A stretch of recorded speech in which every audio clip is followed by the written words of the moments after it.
Hello, Canucks fans. Welcome back to another episode of Canucks Conversation, brought to you by Bet365. My name is Dave Woodrelli. I am joined by Harman Dial. Canucks practice today. Harm, a Jim Rutherford interview has dropped. Brock Boeser is willing to move, and we're going to be joined by Irfaan Gaffar. It's going to be a busy Friday show. How you feeling on this Friday? I'm fired up. This whole week, it's felt like a transition point, both in terms of just where we're at in the schedule with going from Olympic break to the lead up to the trade deadline, but also even the weather turning. It feels like spring's around the corner.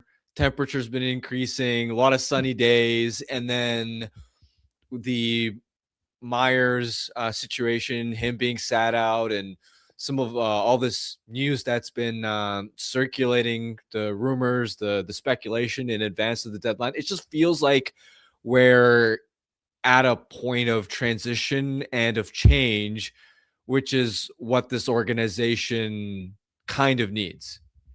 A week away from the trade deadline. I ask you this, Harm. Hopefully this isn't a Family Feud question, although it might be now that I say it out loud. How many trades will the Vancouver Canucks make from now until next week? Over, and I don't need you to give me an exact number. Give me over, under 2.5. I'll take the over. I'll take the over. Too. How about if I say 3.5? I'll take the over. I'll take the over. Okay. How about if I say 4.5? I'll take the under on that. Okay, so what do you thinking happens?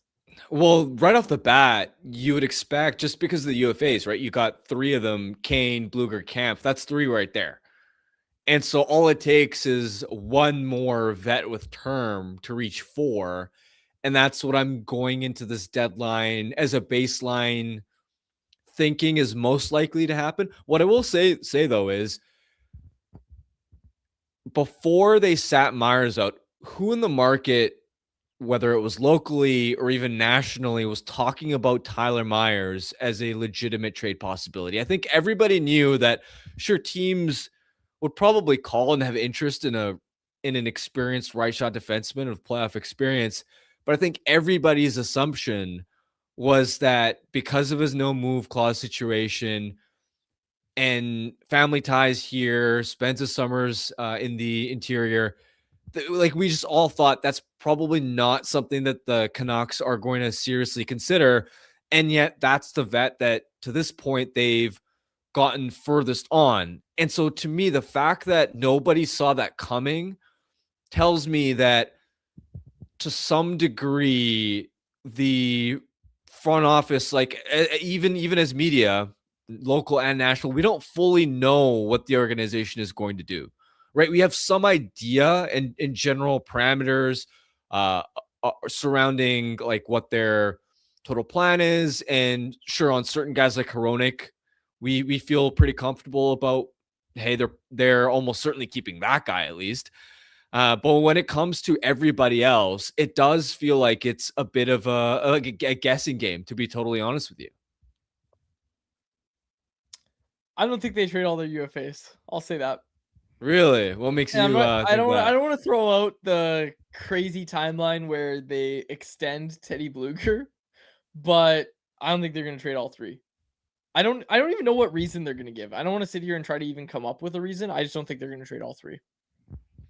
I would hope so. I think that's bare minimum. I don't see a point in Kane for sure. There's no world in which re-signing him makes sense.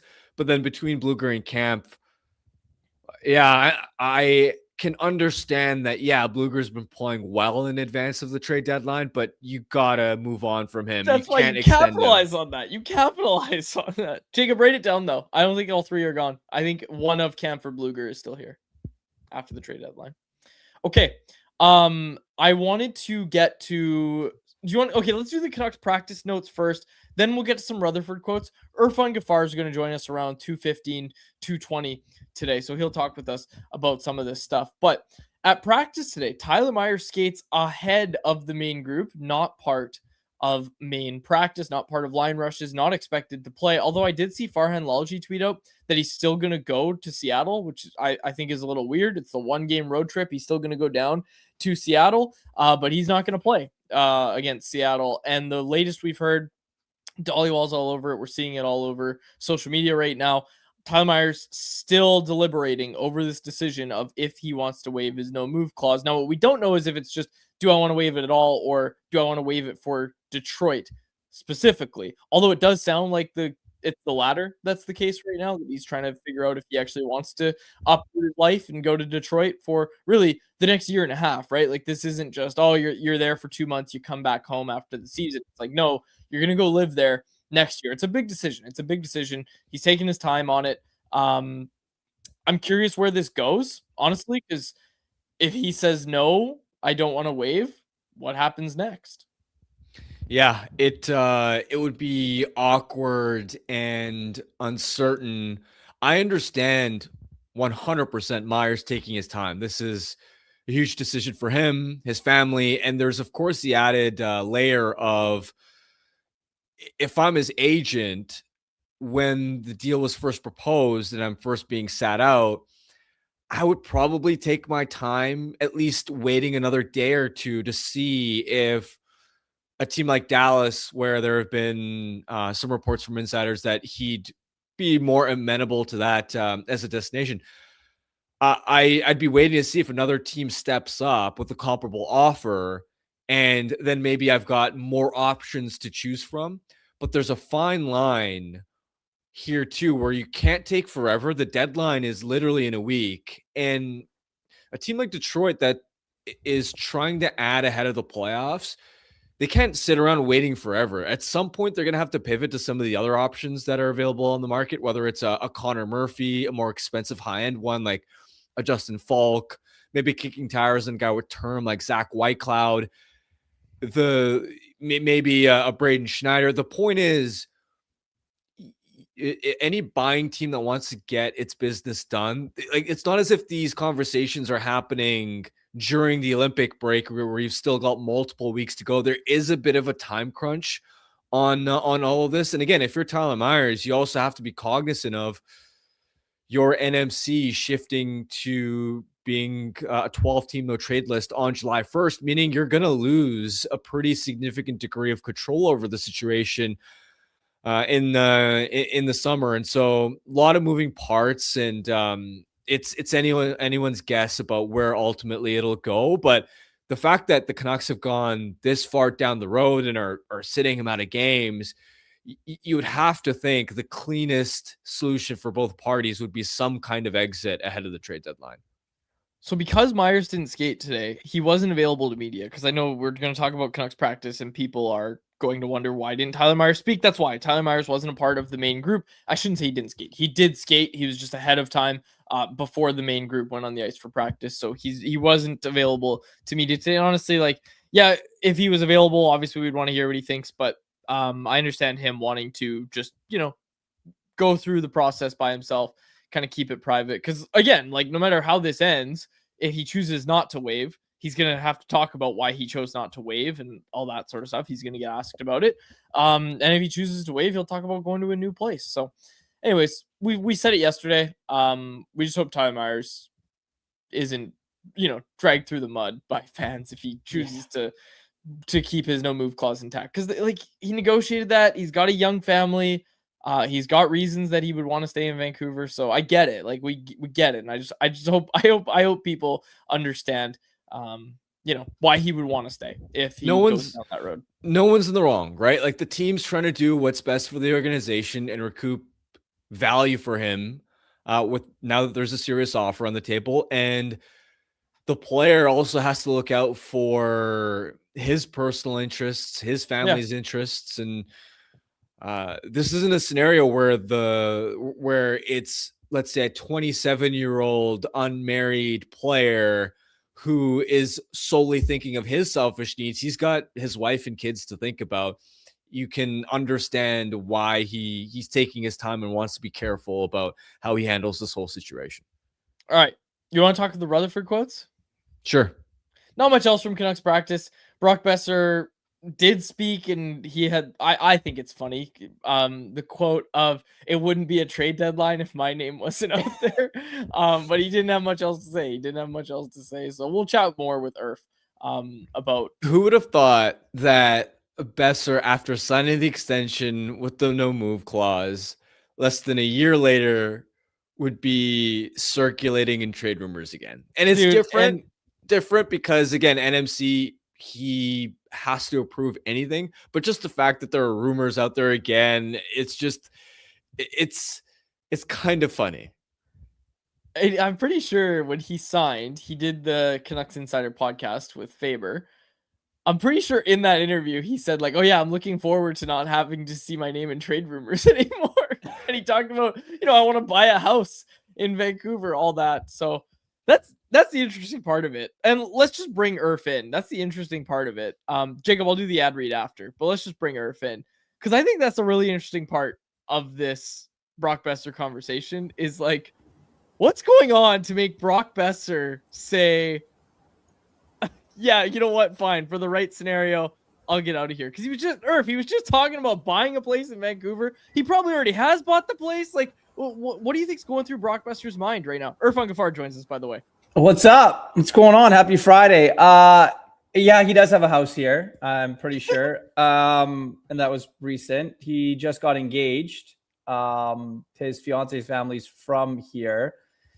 Look, I think that from where we were to now getting to this point and where we're at with looking at guys now with term that are like, all right, I'm out. I'm done. Like something toxic is in the air there. There is something that is so incredibly wrong inside, whether it's that room or that building, that you're going to have a guy who took less money, who wanted to stay here, who has always said that he wanted to be a Vancouver Canuck for the rest of his life, signs the extension, left money on the table to now be like, if there's something out there, maybe let's see what happens. I do laugh because I was looking, I messaged Brock it was a few years ago about a trade deadline, and he said the exact same quote he said to me. He goes, yeah, it's not a trade deadline unless my name's involved. So resurfacing that line is pretty funny if you're Brock, but I bet you he didn't think that it was going to get to this point for sure. Do you think, because there are a couple ways of looking at it, right? Where one perspective would be what you laid out, where it's, hey, what's gone that badly in this organization to make Brock open to leaving? But then there's the other side of the coin, which could be, all right, well, Quinn Hughes is clearly gone. This team's in a very serious rebuild. It's going to take a long time to build things back up. It's not as if this is a situation where Brock is saying, get me out of here. It's more of a, if the perfect scenario were to come up, sure, I'd entertain it.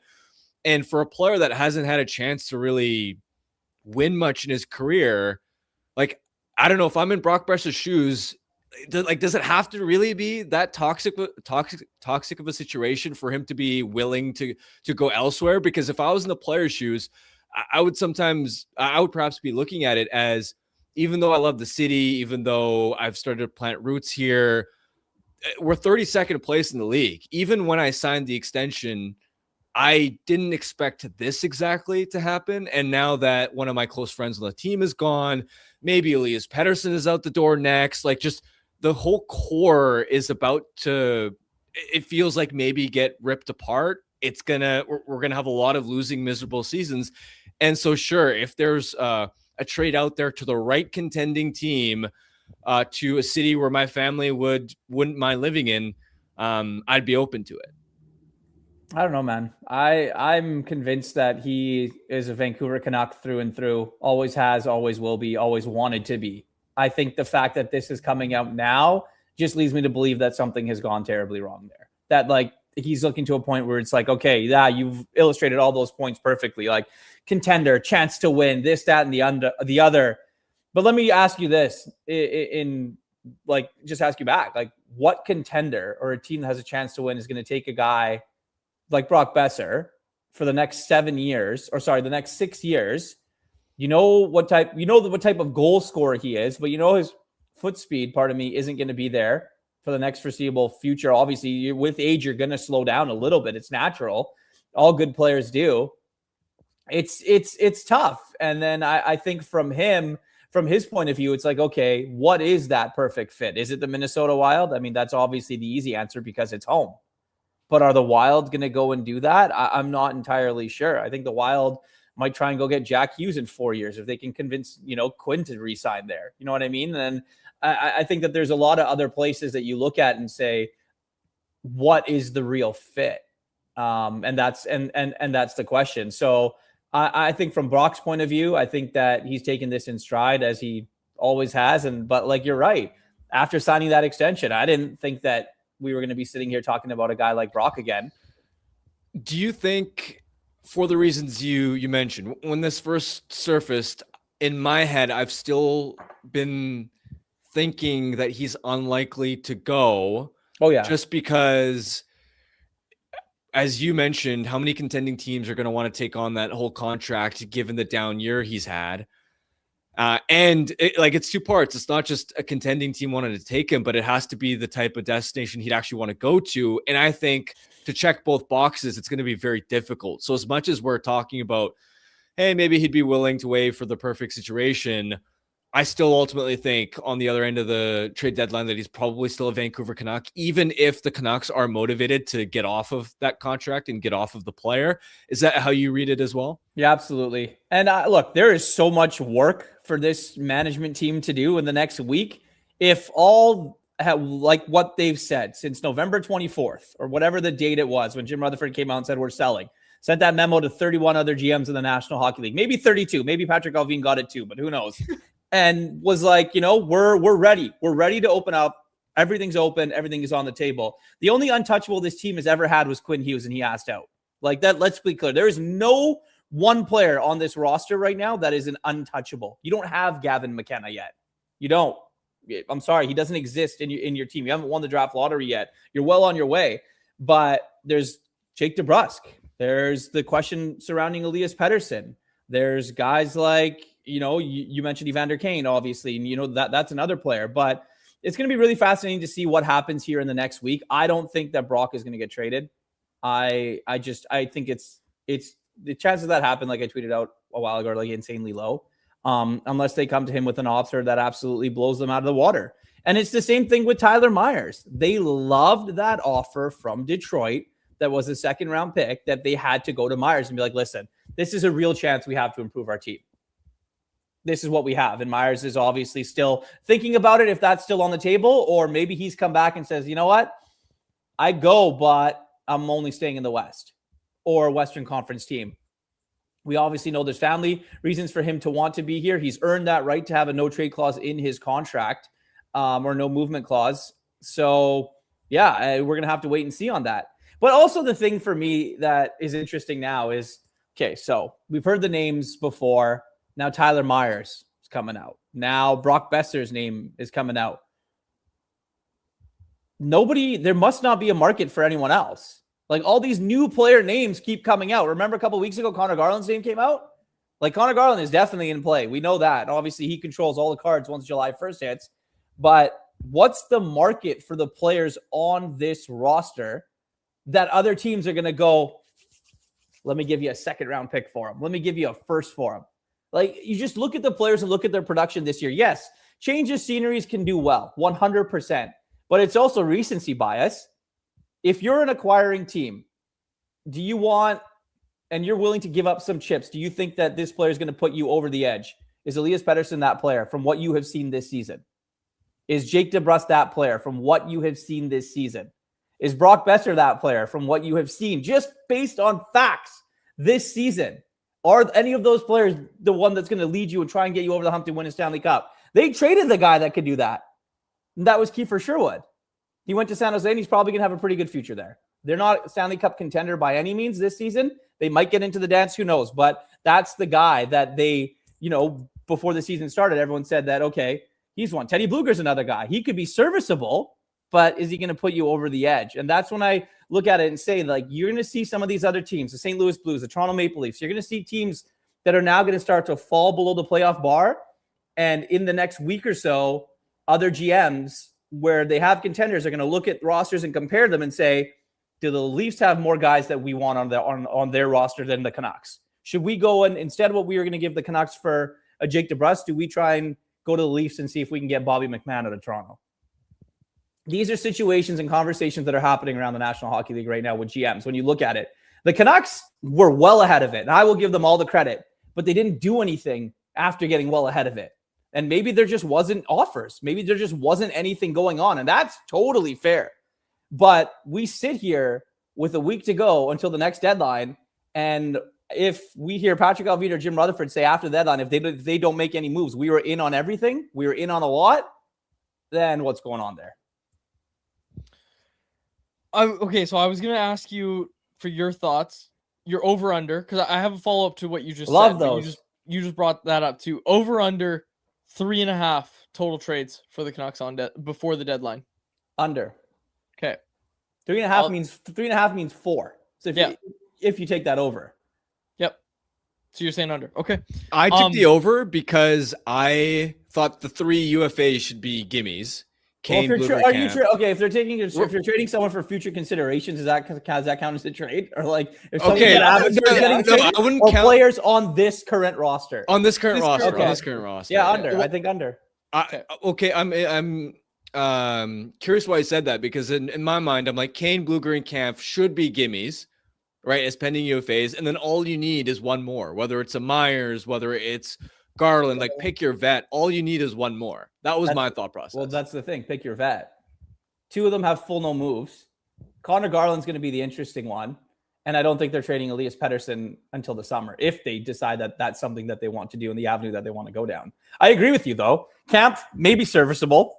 Teddy Blueger should definitely get traded. I mean, I know he's expressed interest of staying in Vancouver. Everyone wants to stay in Vancouver. It's a great place to play when you're here. But why does no one want to come and play here right now? Why is this place not attractive? Why are there players around the National Hockey League talking to each other saying, man, what's going on in Vancouver?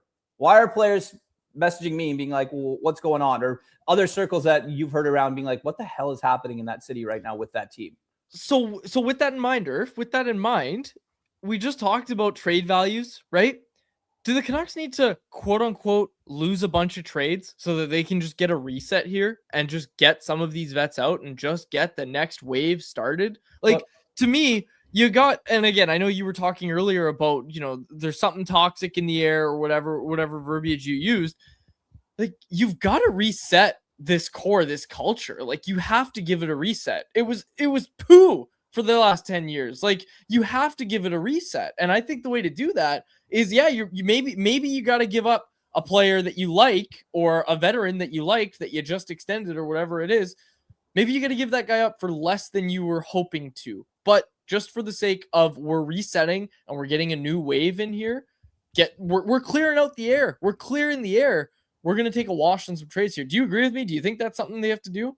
Yeah, absolutely. And I wouldn't even call it lose. I wouldn't call it a losing trade if you're getting money off the books and you're not going to be good. This team is 32nd in the National Hockey League by a mile. Like no one's even close to them right now in the standings. Like, you have to give yourself a hard look in the mirror as to where you are and where you think you're going. Because if you think you're going to be a playoff team in 2 seasons, no chance. You think you're going to be a playoff team in 3 or 4, maybe. And then you can talk about being competitive again. Right? Gavin McKenna as a single player. Let's just use him as an example, right? They have the best chance to win first overall. Yeah. Gavin McKenna as a single player, I don't think he can change the franchise right away. Who's the guy that's going to be giving him the puck? Who is the center iceman on the team that you have currently that you're going to put with Gavin McKenna? And what have we seen from that player in the last couple of seasons? And then beyond that, you don't know the future of Philip Hedl, right? Is Teddy, you're going to re-sign Teddy Blueger? Max Sasson, God bless his soul. Like, I don't think that they're going to put Gavin McKenna with him. Marco Rossi and Max Sasson 1-2. Like, I miss Marco Rossi because you didn't really see him in the last game. Like, these are things that, that are conversations that are happening. But the good thing for the Vancouver Canucks is that they're in a position right now where if you're bad this season, which you definitely are, and you're trying to get money off the books and things like that, someone's going to take something somewhere at some point. Like, you have to know. Can't be open for sale for this long and someone not buy what you're selling. But they again, you got to act quick. You got to have a big week here. before the trade deadline. We're 24 hours, or sorry, we're a week or less than a week away now, past the NHL or when the NHL trade deadline is going to take place. And then you have to have a monster draft weekend. It's not only about Harm nailing the first overall pick. That's the easy one. It's what are you going to do with your second pick in the first round? What are you going to do with your picks in the second round? That's how you build a team. That is how you build a core. Yes, we've seen that, what was the stat? No teams won a Stanley Cup without a first overall pick in like the last forever. The first three picks. You might get it, but you know what else those teams did that well? They also drafted really well after that. They also surrounded those players with excellent players and people and veterans in that locker room that can go and guide a team to where they want to go. This team doesn't have that. They don't play like a team. It's a group of players. I find it so like I love the passion today. You just sound so exasperated, and it's it's just so funny and awesome at the same time. Let me ask you on Tyler Myers. It's like what you see online. We read this stuff every single day, and you see it in your mentions. You see what people are saying about this team. Look, I don't have a dog in the fight. I really don't, and I get paid to do this and cover the team. And I talk to people that I know that have played for the team, that are currently involved with the organization, and that have a really good rooting interest and want this team to do well. Is Vancouver an amazing city when the Canucks are playing well and things are going well? How much fun was that playoff run for everyone that covered it? Quads, like you probably had a blast doing that. I know you did, Harm too, getting on the road, doing all that. The city's alive and things like that. Dude, the city's dead right now. Like, and it's tough to watch, and you want them to do well, as someone that covers the team for sure, but it's tough sledding. It really is, just having to watch this team night in and night out. Let me ask you on Tyler Myers, what do you think is next? And what are the different considerations both on the team side and on the player side in this situation? We were throwing out the possibility earlier. Like, what happens if Tyler Myers says no to Detroit? Is there any possible scenario where Tyler Myers is still a Vancouver Canuck on the other side of the deadline? Like, could we have that potential awkward scenario play out? I'm curious what you think is next. Well, so he didn't skate it on his own today, correct? Yeah. But he's going on the 1-game trip tomorrow just in case someone gets hurt, whether it's morning skate or in warm-up. So he probably takes warm-up again, I'm guessing. But they also run the risk of him maybe getting hurt in warm-up. We'll see what happens. I don't know, man. I'm not sold on him wanting to go to Detroit or to be in the East for that whatever year and a bit commitment that it is. I think that if there is a Western Conference team that is open and willing to make it work, I think that they will go and do that. But there's no rush for these teams. Like the Canucks right now, Tyler Myers is definitely, he's being held out of the lineup. They have an offer on the table. He's deciding on what he wants to do. Okay, perfect. If you're the Dallas Stars, you look at it and say, okay, let's make them sweat if they don't, if he says no. Let's wait right until deadline day and give them our worst pick, because they know they're desperate to get rid of him now. They know they're willing to move this player. You're telling me that if a team called and said, here's a 5th round pick, Tyler Myers, it's a Western Conference team, that, the Canucks aren't going to take that to him? Well, here's how I'd be looking at it if I was the Canucks. To me, defensemen with playoff experience are always valuable. And because Myers is not a rental, I don't have to trade him before the deadline. It's awkward now because they have made this so public and have sat him out. But no, I don't need to take a 5th round pick for Tyler Myers right before the deadline, because I can move him on July 1st when I know his NMC becomes the partial no trade list.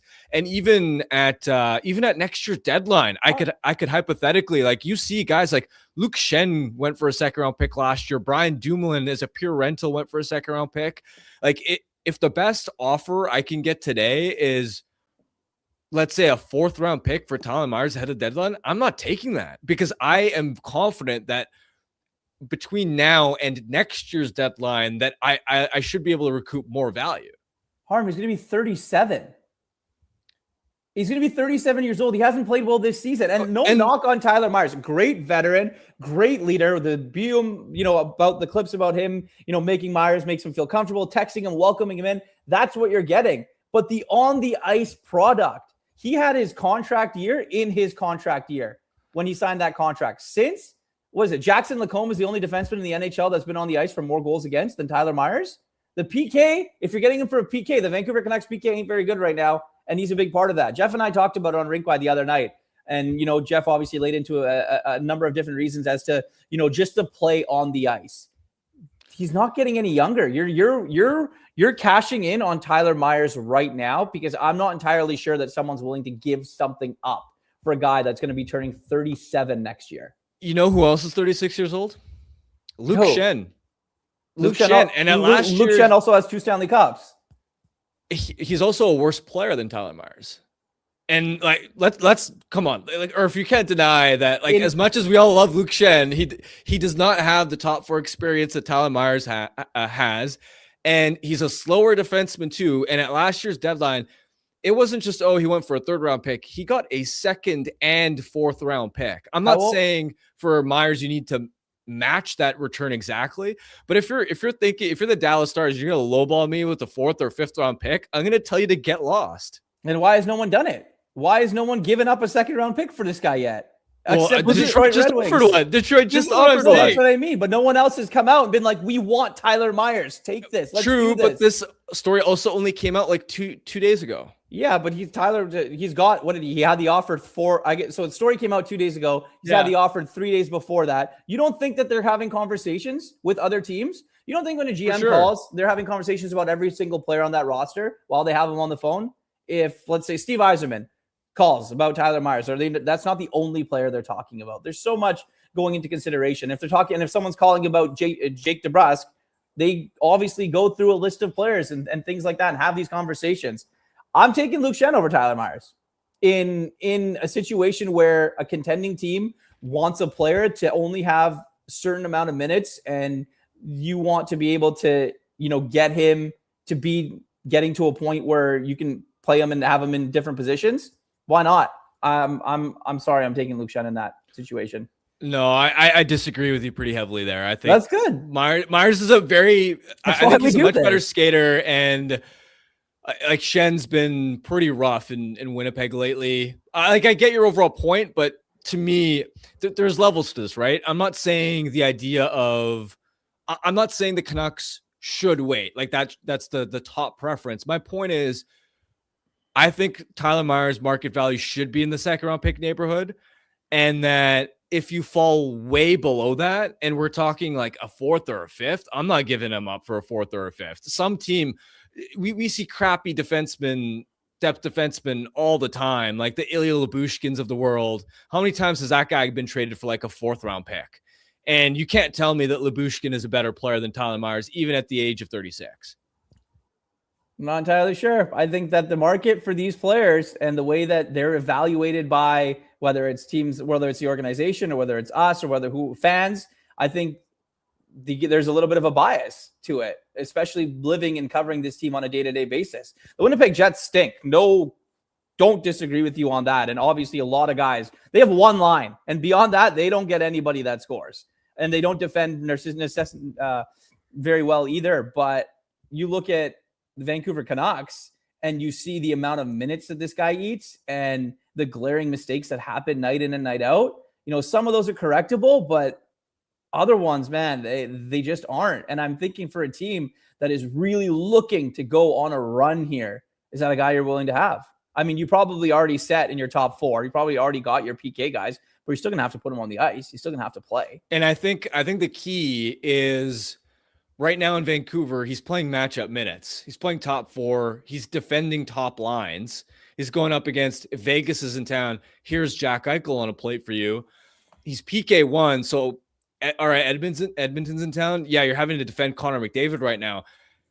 If he goes to a Detroit or a Dallas, all of a sudden, if you're able to slot him onto a 3rd pair, you give him a competent partner, and you've got a team that is not the worst defensive team in the league, the way the Vancouver Canucks are, and actually have some type of structure and system in place, then I think, like we saw with Tyler Myers under Rick Tocchet, that when there is some semblance of structure around him, he can play that simple game. But when there's chaos around him, that brings out the worst version of him as well.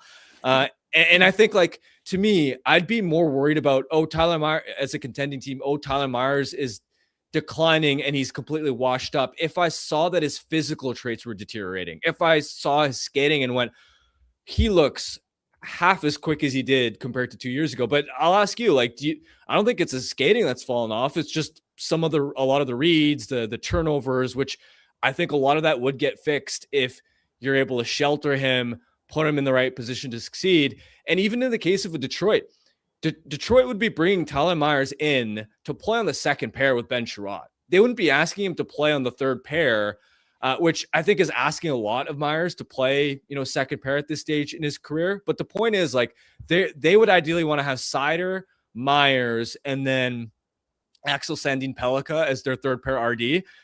That tells you that Myers, at least in the eyes of one team, is valued highly enough that they view him as a top 4 solution. And this is a playoff-bound team. But not a contender. I don't think the Red Wings are a contender. But you're right. But but then you illustrated at that point, you go into the first round. You mentioned that when chaos isn't around him. You know what happens in the first round of the playoffs? Absolute chaos. And crazy things go on. And you want Tyler Myers potentially in a matchup role for the Detroit Red Wings on your second pair? I wouldn't want him there. I wouldn't want him there. Hang on. I need to jump in. Tyler Myers was good in the playoffs for this team. The Soucy Myers pairing was great all season long, and then they were good through the playoffs as well. Let's also not forget in 2024, it was Myers that got the McDavid matchup in the playoffs, and he did it pretty damn well. Again, I'll pull out the whiteboard if I have to. It's this zone defense. If you play a zone defense, and I don't know if Detroit does off the top of my head, I'll just say that. I don't know their defensive system. If you play a zone defense where you tell Tyler Myers, hey, this part of the ice, that's your spot. That's where you're going to cover. He's just fine. That's what I think, at least, and I'd be fine with him in the playoffs. The only thing I know about this whole conversation is I'm still taking the under.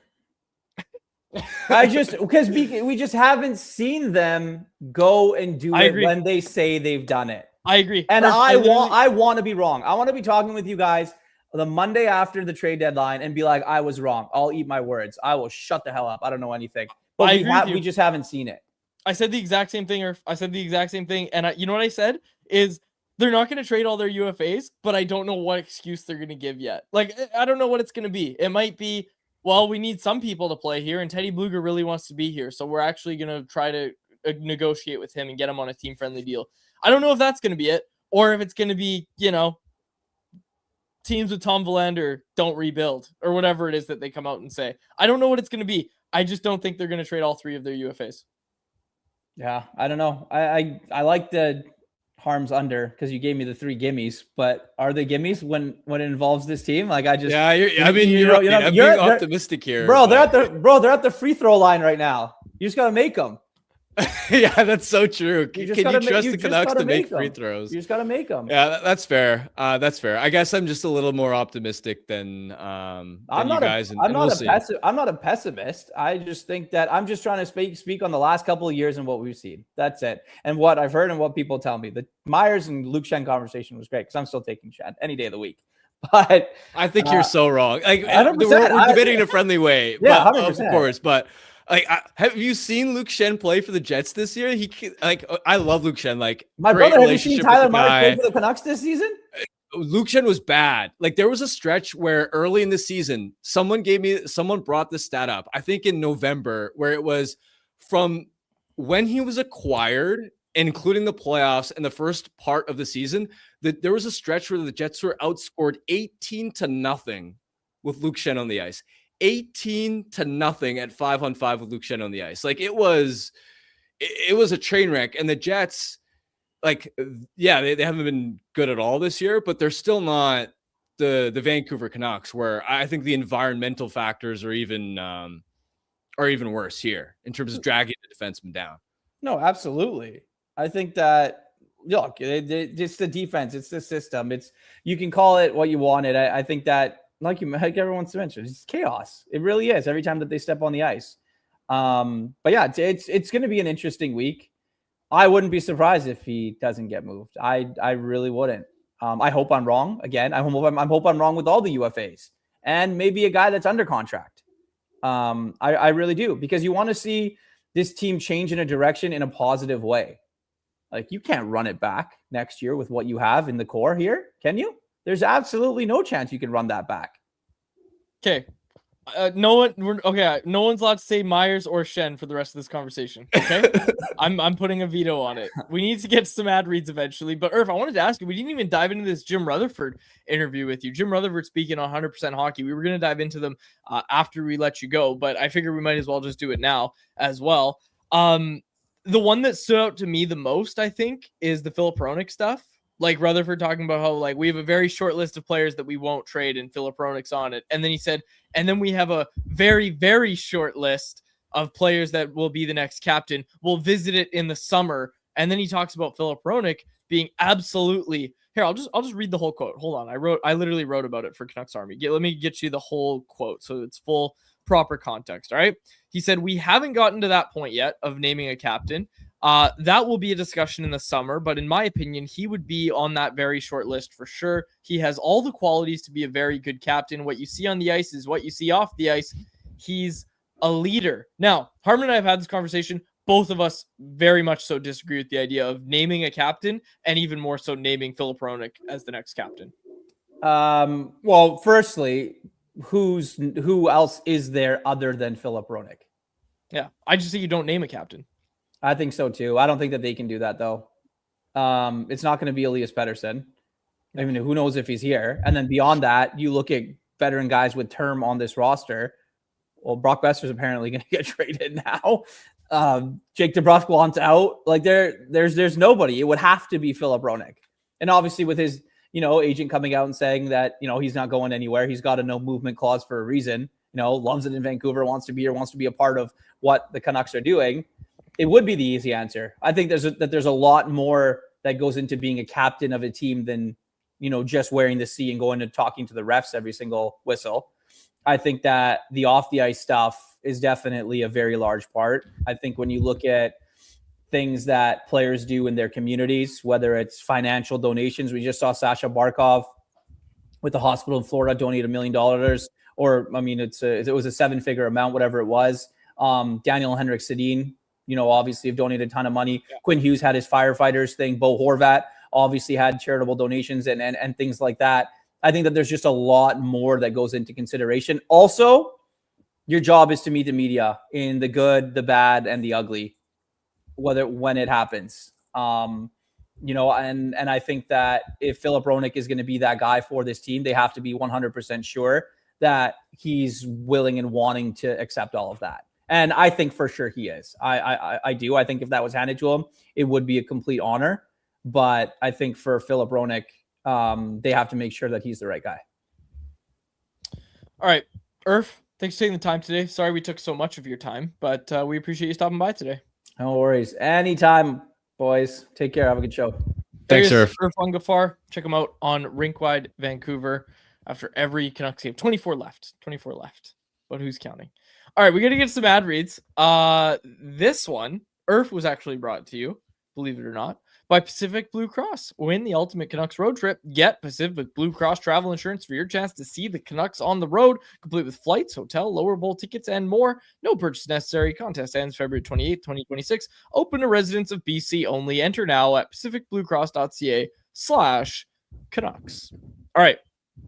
I want to read more of these Rutherford quotes, okay? So the Hronek stuff, I feel like we've already had a conversation about Hronek, but Rutherford comes out, confirms we're not trading Hronek, and also he's on a very short list to be captain. And my thought is just that who else is on that list? If it's a list, it insinuates that there's more than one name on it. For next season, who else is on that list? Like who else is on that list? And if your answer is different than nobody, feel free to speak up. But I think it's just going to be Filip Hronek and that he's the only name on that list. And I don't think it's a list. Yeah, I think he's the only one they can seriously consider if they feel they have to name a captain for next season. And they shouldn't have to feel the need. Like, you don't need to name a captain. It's just, I don't know. I don't think there's any rush. Go with the alternates. No one. Yeah. Anyways. Okay. More Rutherford. Again, this is on the 100% Hockey podcast with John Shannon and Darren Millard. Excuse me. This one seems to be getting some ire. Actually, no, I'll start with this one. I would like to add more Canadian players. This one's interesting because he was asked specifically about it. Like, that's important context, that he was asked specifically about Canadian players. Like, he didn't just unprompted come out and be like, oh, Canadian players. This is the full quote, okay? He said, "We would love to have more Canadian players. I'll make that very clear. But if there's a player from whatever country in the world that can come contribute to the Vancouver Canucks, we're going after that player. At this point in time, when I look at our team, I'd like to see us have more Canadian players on it." So he talks twice about getting more Canadian players. The way I looked at that quote, like, I wasn't like, oh, he wants to go sign a bunch of guys in free agency. The way I looked at it is the Canucks have pretty significant, or could have a pretty significant Canadian player or not Canadian player. And in this case, the guy happens to be Swedish.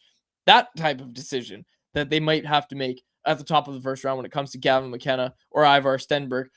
To me, when I heard that quote, that was what I immediately thought of, is like, that seems to be tipping the hand a little bit, that like, yeah, if we get the first overall pick, we're going with Gavin McKenna.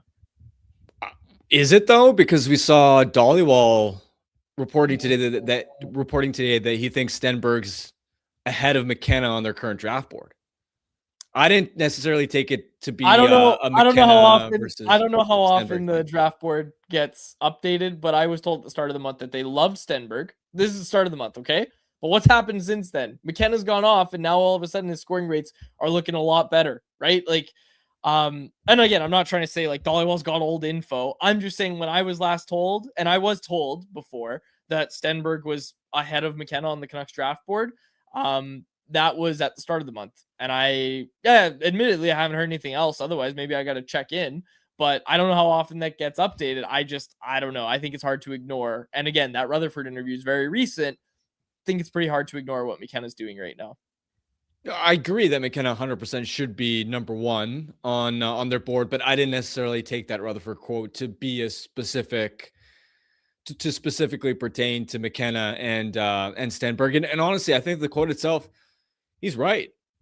I don't think there's anything wrong with that. He was asked specifically about that topic. Oh, and he also very clearly made sure to say, we'll take a player from any country if he's going to make our team better, right? It's more of a, if all else was equal, would we love to have homegrown Canadian talent? Yeah, that'd be nice. And I don't think anybody would disagree with that. I think Canucks fans would love having a Canadian superstar like Gavin McKenna to root for. It doesn't necessarily have to be him, but also when you just look at what's happened the last week or so since the U.S. won the gold medal, and Matthews going back to Toronto, Brady Tkachuk going back to Ottawa. Let's be honest, whether you agree or disagree, even I think some of these Canadian fans that root for these teams would probably prefer having a homegrown Canadian as opposed to an American superstar as the face of your franchise. Again, this isn't about, let's just load up on Canadians. That's what we're targeting in free agency at the draft by any means. It's just like, if everything else was equal, it would be nice if coincidentally the best player ended up being Canadian, and we could have a Canadian to build around. It would just be a nice to have. It's not like a priority or like a referendum where you're looking at the nationality of your roster and saying, we got too many Swedes. Although there definitely are people that think that about the Canucks. Like, let's not be wrong about that either. Yeah. I do think moving forward, if anything, it's more, again, especially seeing what happened in the aftermath of the gold medal game, and like let's be honest, there's been a lot of pushback and criticism of Matthews, of Brady Tkachuk. And the Star article was so silly. I'm sorry. That was so dumb. I don't know if that's what you're referring to. Oh, and whether all of it is part of it. And whether you agree with it or disagree with it, those guys are facing heat. And it makes you think, like, moving forward, you just don't have to worry about any of that stuff if the face of your franchise just happens to be Canadian. Yeah, that's fair. We got a super chat here. It's from Spatzilli. It said, Olympics showed American players how hostile Canadian fans might be toward them, and their beliefs probably sped up thoughts of leaving for a bunch. Okay. I don't know. I don't think so. I wouldn't go that far, right? Yeah, I wouldn't go that far at all. I also let me also just say this. This goes back to the old conversation we used to have about everyone's favorite Torontonian, Mitch Marner. Oh, poor Mitch Marner. They'll be fine. They'll be just fine if someone comes in and says, hey, why do you believe what you believe? That you don't need to wither away and burst into flames when someone asks you to talk about your beliefs. Like, anyway, we're not getting into it. No, we are getting into it. I just think it's such a baby mentality of like, oh, I can't believe that Brady Tkachuk would get asked, why did you guys laugh at that joke that the president made? I can't believe he would get asked that. What's the other one? Give me another one. What else? What else is this? What are we talking about? Asked about the doctored AI stuff that we talked about yesterday. Well, we laughed about that. Yeah. Objectively hilarious. Yeah, he's like, oh, I wouldn't say that. Anyways, well, so what else are we referring to then? Is it just that? Because that's all I saw, and I think it's an absolutely fair question that was asked of him. Yeah, I mean, I'm also talking about Matthews and the Toronto Star article, and all right, well, that one. There's just been a lot. It's been hard to keep up. That one was really dumb. But that's the thing. That's the thing. Okay, we're all lumping Canadian fans. That one was dumb. That was a media article. And you look at the response of Leafs fans. They were all, at least what I saw, they were like, "This is ridiculous. Like, why are you writing this? This is a hit job. This is so silly." So, anyways, hold on. Let me go find the actual article now because we're going to talk about it. People want to know what the title is.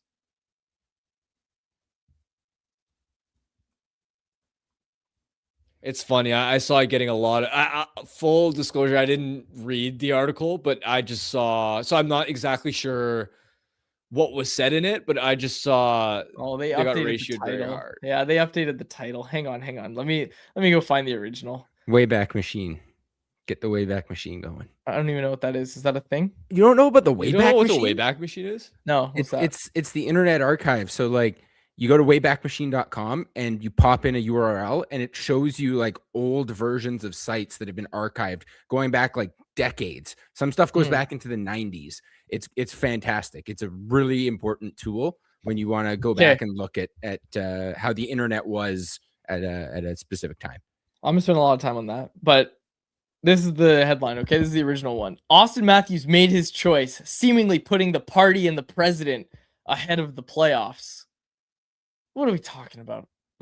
Anyway, like I said, I don't look at that and say, oh, Matthews is, I can't believe Canadian fans would do this. Like, the majority of fans, I just scrolled through the replies, they all seem to disagree with it. So, anyway, I'm not lumping Canadian fans into this, I'll tell you that. But I would like more Canadian players. All right. Brady Tkachuk. By the way, speaking of just weird situations with media and players, did you see Macklin Celebrini was? I think this is the dumbest question I've ever heard from a reporter.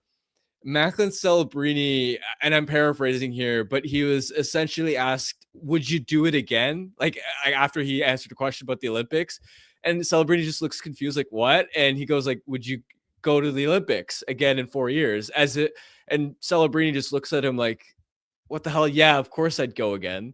But yeah, asking Macklin Celebrini whether he would consider going to the Olympics in 4 years again, that's hard to beat as a dumb question. All right.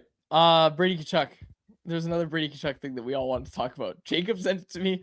Okay, no, take the giant baby down, Jacob. That's not what I'm talking about, okay? There's a Brady Tkachuk clip. They have their podcast, right? The Tkachuk brothers. Do we have the clip downloaded, Jacob? Okay. No, I didn't get it. Can we get it, or should I just paraphrase? Just paraphrase. We're right. So over time already. I don't have time to go downloading other clips. The clip is going viral at least, but basically, all right. Brady Tkachuk was told a stat that I don't remember what the stat was. It was something like out of 150 games, like 100 times the team that scores the first goal wins in gold medal games or whatever. It was something along those lines. Sure, game sevens. And he goes, "Oh, 66%."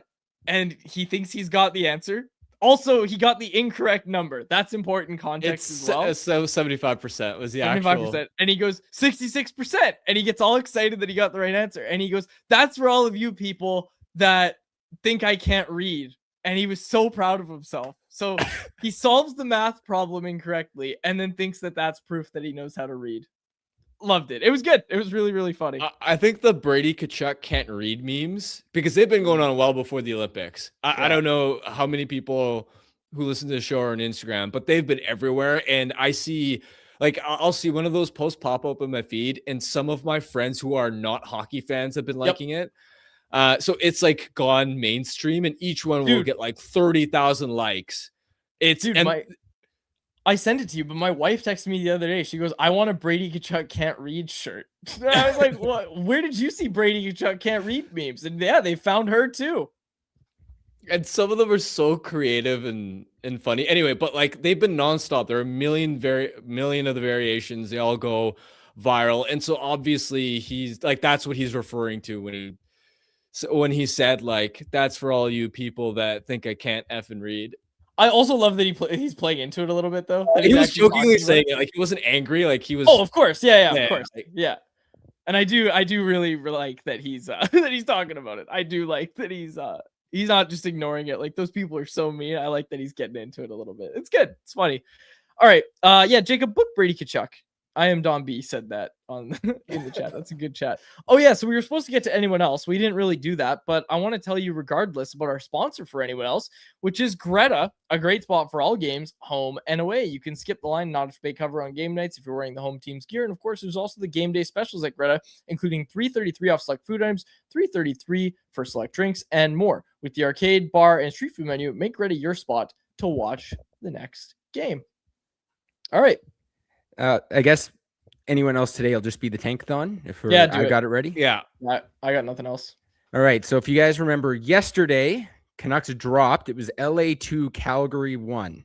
So we've done this, was it 3 or 4 times? 4 times. Canucks have won once, Calgary's won twice, and Florida has won once. So yeah, not fun. Anyways, we're going to wrap up the first week of Tankathons with our lottery sim. Anything but third. Oh, Calgary again. I'll take it. You know what? Second overall. They're getting one of McKenna or Stenberg. I take that as a W. Calgary, you hope they take Stenberg, and then you end up with McKenna. Second overall, they're guaranteed one of those guys. I'll take it. You know, I'm just anything but third. That's my opinion. Fair enough. But Calgary now winning it 3 times in our 5. I know. It's kind of crazy.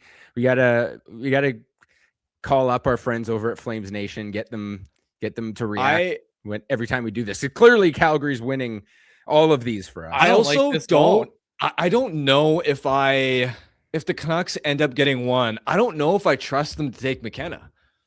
So that's part of the reason why first or second, at least at this stage, I'm kind of like, who cares? They'll end up with one of those guys. And in fact, if the Canucks end up with, hypothetically, Stenberg 1, McKenna 2 on their board, but a team like Calgary wins the lottery, and let's be clear, around the league, it is pretty split in terms of, like, there are a lot of other teams that have Stenberg number 1 as well. So if Calgary ends up number 1, fan, dude, McKenna's a Flames fan. Yeah, come on, that doesn't mean they're gonna take him just because he's a Flames fan. That's not just because; it's also because he's putting up the numbers that he is at the NCAA. Okay, fine, maybe not Calgary, but like anyone but Calgary.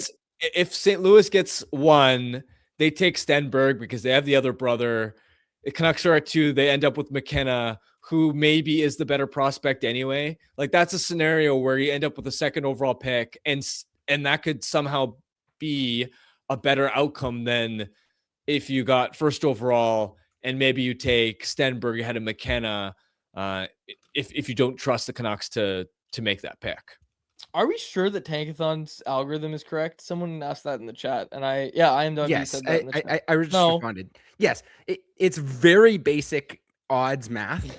Like these teams have this % chance to win the lottery. Boom, boom, boom, all the way down. And computers are very good at running simulations. Like I don't trust that is literally what computers were like made to do, is to run simulations on things. Like it's a lottery, right? Like we could run it 1,000 times and we would get very similar, but not exactly the same results as if another show ran it 1,000 times.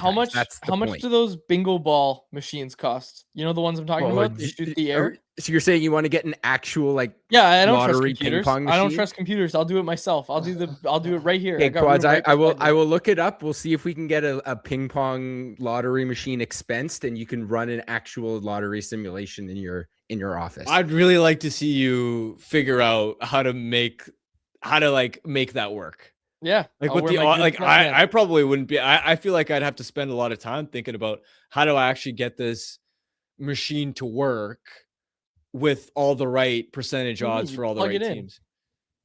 No, but I don't think the it's number just of ping plug it pong in. balls to like assign them to teams. Yeah. Quads. You can't just put one for each team because then everyone has the same odds of winning. Yeah, so I put oh. Yeah, Well, that's what I was I saying. wouldn't do that. Well, hold on. Maybe I would do it this way, but I was gonna say the they do the numbers, the number combinations. That's probably hard, but like I could just use fractions and bring it down, right? I learned fractions in school. So you're gonna put a tenth of a ping pong ball in there? No. I do. Okay, like I don't know the actual math, but like what percentage odds do the Canucks have? To Like win the 60. lottery is Yeah. 24.4% for number one So overall. you throw in 24 ping pong balls into 24 How with many- the Canucks logo. But Yeah, that's so a you're ton gonna of need ping like pong balls. that means you're gonna need like 300 ping pong balls in there. Light work, that's fine. I'll expense it. It's a write-off. It's a business write-off, Jacob. Okay, I've looked it up.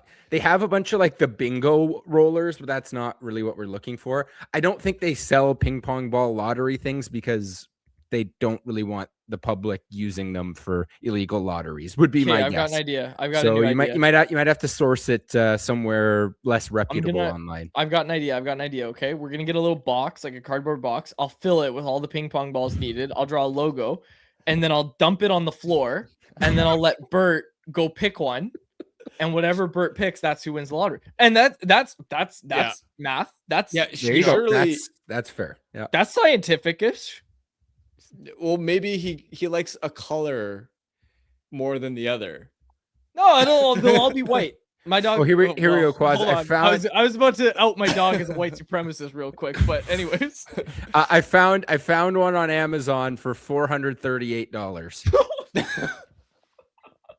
But it's legit. It's got room for like a couple hundred ping pong balls. It comes with ones that are numbered, so you can assign the numbers to different teams. But yeah, I don't think we're expensing $440 worth of lottery material. We'll see. But my experiment would work. Like wide floor, right? Wide box, and you drop all the balls at the same time. You mix them up.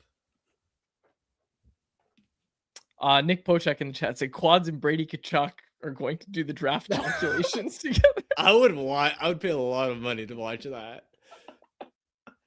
I think this would be a good thing. You know think what? this I be would funny. love to see Brady Tkachuk try to figure out how to make the math work and figure And out me how being am I the gonna- one he bounces it off of. Yeah, like you guys problem solving that and try to make a legit draft lottery work. Not that I could do any better, to be clear. I'm not a math whiz by any means. You could probably do better than me and Brady Tkachuk. I'll go out on a limb and say that. You could probably do a little bit better than us. Anyways, I like this ping pong idea though. I think we might be able to do this. Like, I think we should do it. We'll see. So I you're got gonna time on my order hands. like 200 or 300 ping pong balls to your house.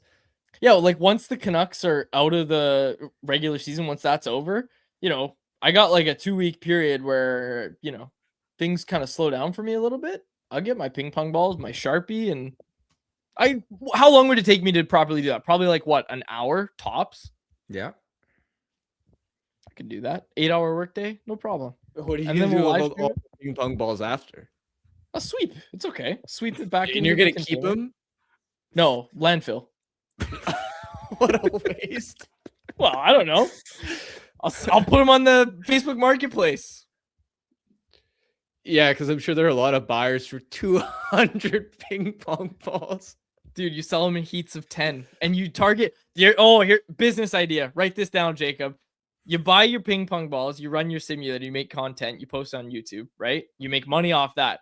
Then you sell the ping pong balls and you set your location as like UBC, SFU. Those college kids they love their ping pong balls. There you go. And you mark it up. door to door ping pong sales. Nighttime, right? They're like, oh, we want to play beer pong, but we got no ping pong balls. Can I interest you in some? Open up my briefcase, Stonks, as Jacob said. I like it. Oh yeah, and hey in the chat here said keep them for the DuPont draft. I could run this experiment every year. There you go, quads. Yeah. Although once I Sharpie them and write team names, I'd have to redo it every year. Maybe that's Well, not the best most idea. of the teams will probably still be in the lottery again the year after. And this person in the chat, this is a good comment, said 200 ping pong balls, and they're all signed by David Quadrelli. Value right up there. Anyway. How did we get on this? Can't remember. Draft lottery. You don't trust the computer. I don't trust computers. That's right. All right, let's get to Bet365. You won last night, so you can gloat for a little bit there. Who did I pick? You took wild money line plus 125, and they beat the Avs. That's a big one. Wow, that's a big hit. Nice. Love it. All right, tonight, there are no home underdogs on the NHL slate, so we're going to go with... Actually, you know what? We're riding high. We're sticking with them. We're going to go back with the Minnesota Wild. Plus 115. You can get Wild money line tonight. They are taking on the Utah Mammoth. Utah is at home in that game. You can get that at plus 115 odds. Wild money line over at Bet365. Whatever your bet is, it's never ordinary at Bet365. Download the app and get it on the game. Use the code NATION at Bet365. Must be 19 plus to play. If you choose to play, please play responsibly. All right, we'll wrap it up there. For my co-host, Harman Dial, and our technical producer, Jacob Boeser, my name is David Quadrelli. Thanks so much to the episode of Canucks Conversation. Canucks Conversation is live Monday through Friday, every weekday at 2 p.m. over on the Canucks Army YouTube channel. Make sure you like, subscribe, and interact in the YouTube live chat every day with us, folks.